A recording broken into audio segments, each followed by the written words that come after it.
আসসালামু আলাইকুম। তো আজকে আমি যে ভিডিওটা করতেছি, এই ভিডিওটা আপনারা প্রতিনিয়ত দেখতেছেন। এই ভিডিওটা দেখতেছি আমি ক্ষেত খামারের ভিতরে আছি। তো যেই জায়গায় আমি বসে আছি সেগুলো হচ্ছে ধানের চারা। এই ধানের চারা নিয়ে আমি অনেক দিন কাজ করছি, আর এই কাজগুলো আমার করতে অনেকই ভালো লাগে। শীতের সকালে যখন এই ধানের চারাগুলো আমরা উঠাইতাম, শীতের কুয়াশার পানিতে অনেকটা শীত লাগতো। সেই চারাটা নিয়ে আবার ঠান্ডা পানিতে আমরা রোপণ করতাম, ঠান্ডার ভিতরে অনেক ভালো লাগতো।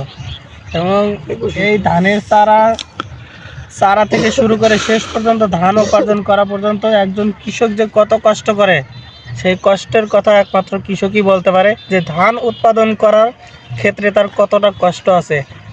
সেই ধান থেকে যখন আমরা চাল পাই, সেই চাল কিনে যখন আমরা ভাত খাই, এই ভাতের মর্ম কিন্তু আমরা দিতে জানি না।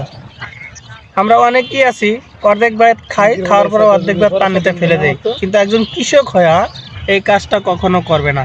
কারণ সে জানে যে এই ধানের চারা থেকে ধান উৎপাদন করা পর্যন্ত তার কতটা কষ্ট লাগে। তো যারা এই কথাটা জানেন, বুঝেন, তারা কখনো ভাত নষ্ট করবেন না। আশা করি আপনারা কথাটা বুঝতে পারছেন।